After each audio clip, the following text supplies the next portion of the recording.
Hey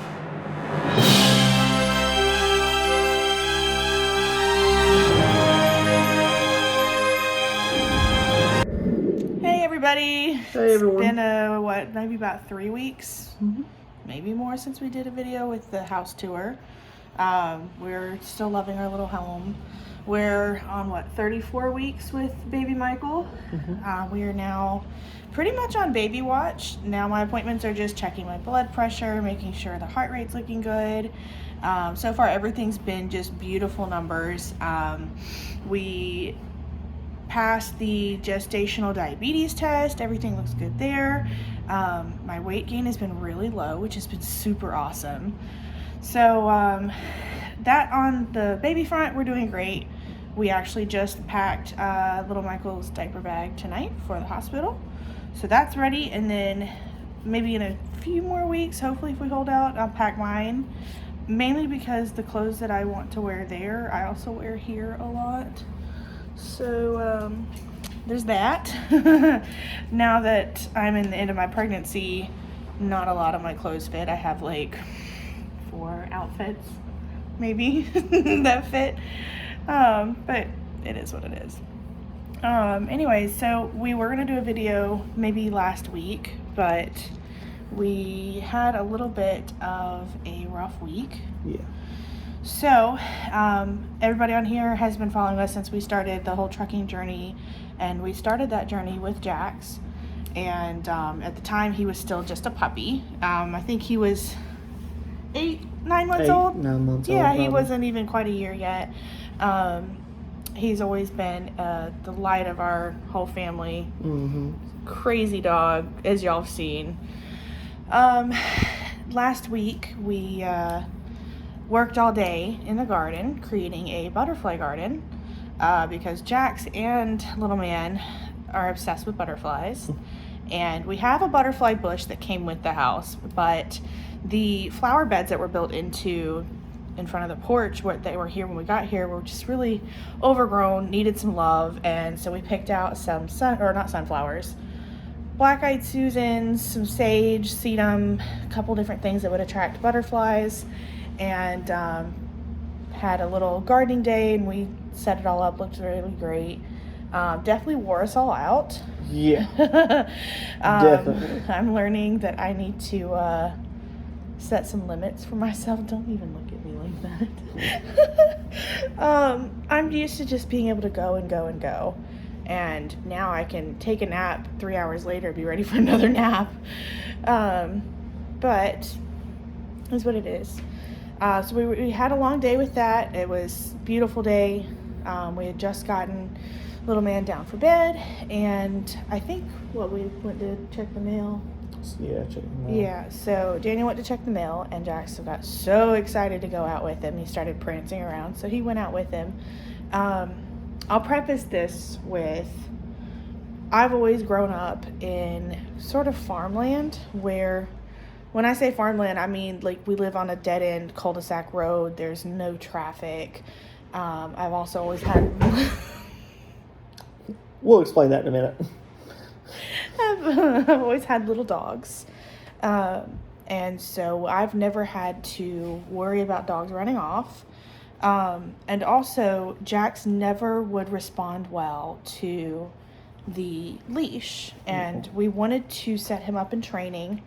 But because of some of his fear of new people, he would not get along with outside trainers, and we couldn't do that. We were working with him, but anyway, so we did have an e-collar on him, and if anybody on our followers has used one before, they're not foolproof. They are meant to get their attention, but if a dog is hyper-focused on something, you cannot guarantee that you will grab their attention enough to stop them and bring them back to you. So Jax went outside with Daniel, and I had sat down on the couch because I had been told very firmly but lovingly by my husband I needed to sit and don't get up because I had not sat down all day. Within about, I want to say not even 30 seconds after you walked out the door and got to the mailbox, Jax found something to chase. We have a lot of rabbits out here, and we have a lot of groundhogs. Judging by his body language, he wasn't territorial, so we know there wasn't another dog or coyotes or anything like that, because we do have those around here. So he got to chasing something, and the road that we live on is very busy. Everybody speeds in excess of 20 miles over the speed limit here. And unfortunately, our driveway is obscured by trees, so you really can't see who's coming out of our driveway until they're already there. And Jax ran across the road. The pickup truck that was driving by tried his best to swerve around him, and in fact, he actually wasn't even speeding. It's just the way that the visibility is, you didn't see Jax until he was already in the road. So Jax was struck by a truck and didn't make it. I heard Daniel hollering, and within, maybe 30 seconds, I was across the highway with my husband and Jax, and he was awake and alive when we got there, but I think maybe 2 minutes later. Yeah, roughly. About 2 minutes. He crossed over. Yeah. He definitely had a badly broken leg, some trauma to his abdomen and head, and it was definitely very traumatic. Luckily, little man was asleep. He'd had a long day, had went to bed early, maybe like 30 minutes early, so luckily had just gotten sleeping good. That's the one thing that we hold on to, that we're just so glad that he didn't see that or see our first reactions to that, because as a young child, that would be very traumatizing. I went through that when I was about 6 years old. So. Yeah, twice, right? Twice. So Daniel actually grew up on the road that we live on now, and we actually only live about 3/4 of a mile from his childhood home where his parents actually still live. But him and Jax were very close. So, it was definitely rough. Daniel called his parents, and they came over, and, Dad helped Daniel find a place to lay him to rest. And as y'all seen, he would go berserk out in the fields behind our property, and so we found a place that wouldn't be disturbed and laid him to rest out there.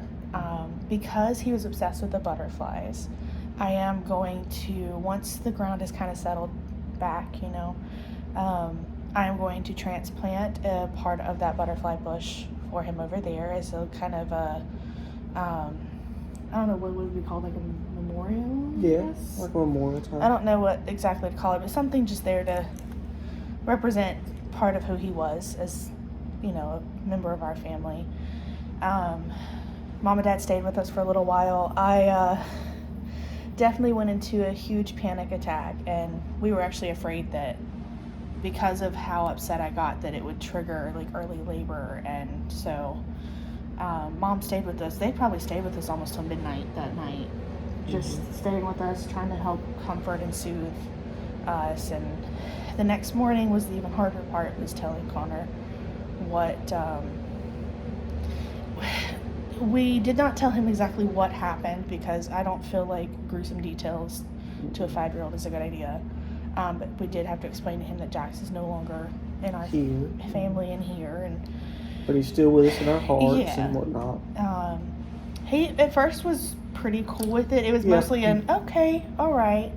But later questions came, and nobody prepares you for how that's going to hurt to answer those questions for him. And the main 2 questions that he would keep asking were, when was Jax coming back, or could we get a new Jax? And, of course, the permanence of death is not something that most 5-year-olds can grasp.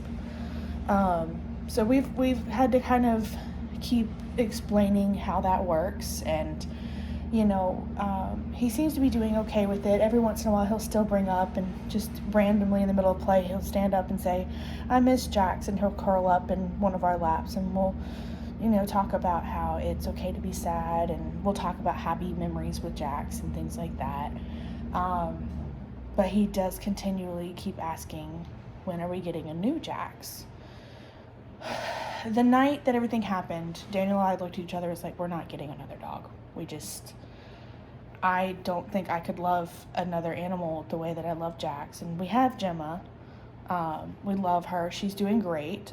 She's actually like not being bottle fed anymore. She is good to go. On bad kitty stuff. Crazy kitty. But the questions of a new Jax kind of sparked just a simple like question, I guess, where it was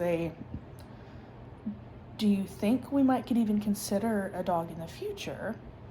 And eventually the answer was maybe in the future, but just let us have time to grieve, you know.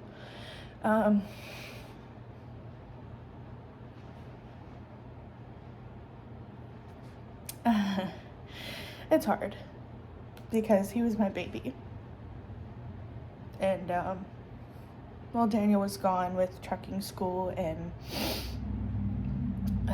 not always able to be there physically, Jax was my companion and my little sidekick, and he was my first dog that was not just my parents, had him, and he was special. But anyways, Daniel posted about Jax's passing, and one of his friends reached out to him personally in a message and, let him know that, hey, dude, I'm really sorry to hear about everything. And I think even his daughter had just recently lost a dog as well. So he just, his sympathies and condolences.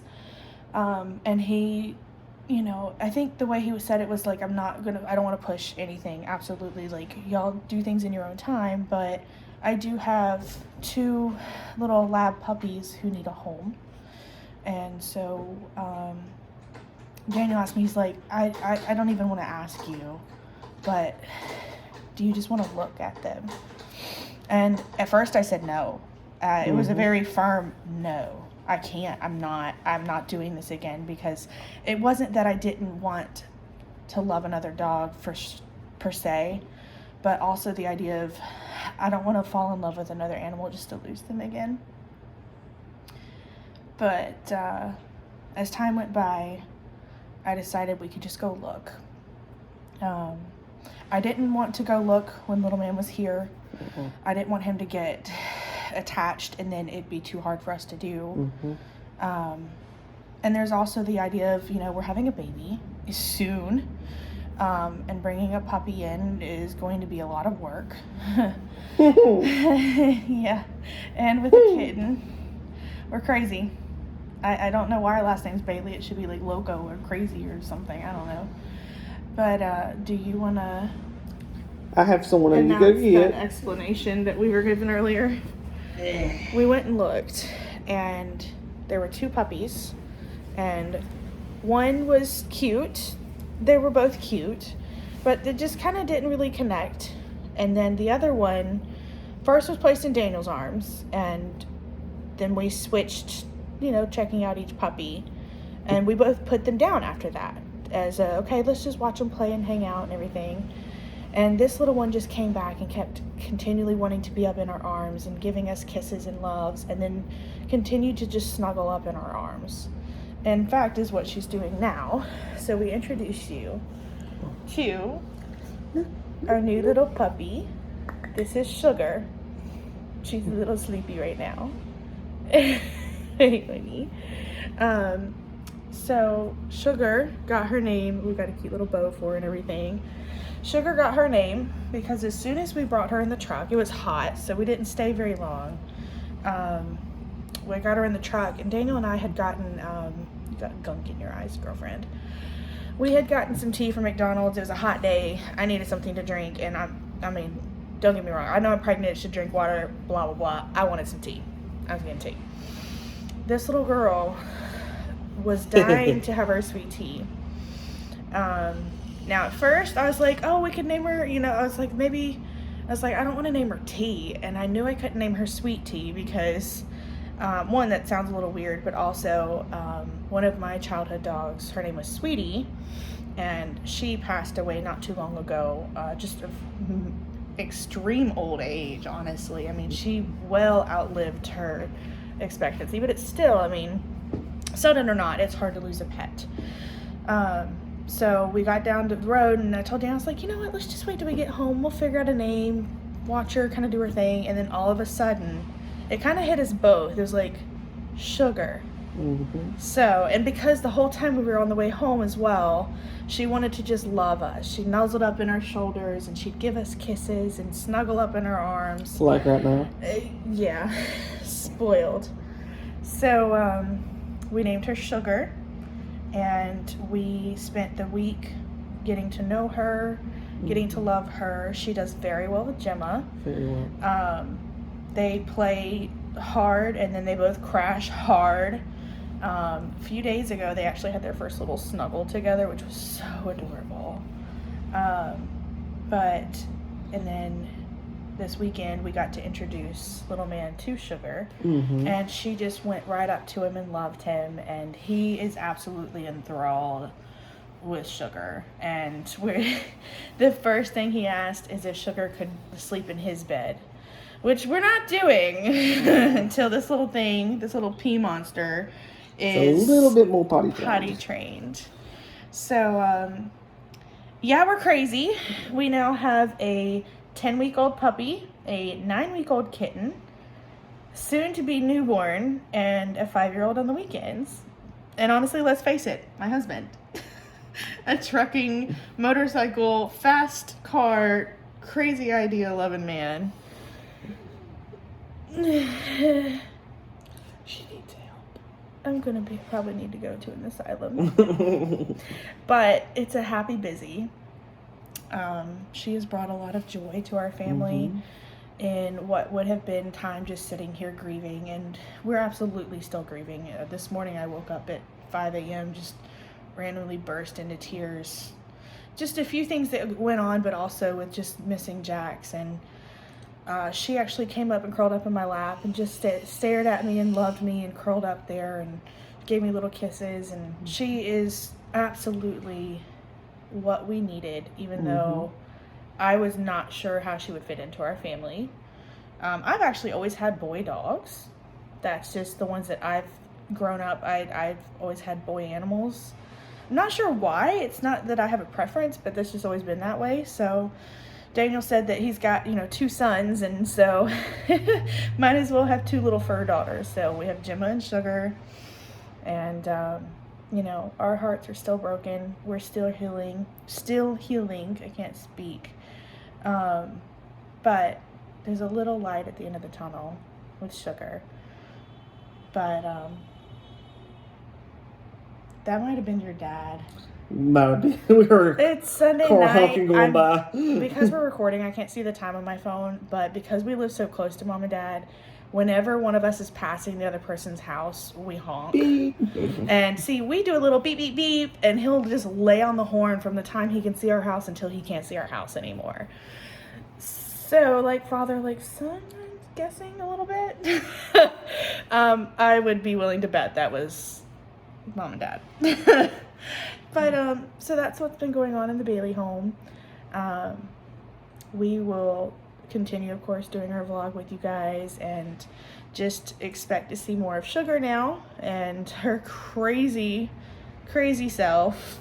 But, hopefully soon we'll have another introduction to give y'all with Mr. Michael, and our little family will be complete, and I'm ready to not be pregnant anymore. Why? That's a dangerous question. I will say Daniel's been really helpful this entire pregnancy. There are some women, I don't know, they just don't get lucky with having somebody who will try to pull all the weight or pull the extra weight that they need to, so that I'm not overdoing things, and who also tries to convince me not to overdo things because I just want to go. So I'm very thankful for the man that Daniel is, and already seeing how he does with his son. I cannot wait to see how he's like with Michael, and I want to see what Michael's going to look like. I mean, most likely it's going to be a little spitting image of you again, because it's only pretty much stereotypical mom carries baby all 9 months, pops baby out just to look like you. And it says dead at first. I know.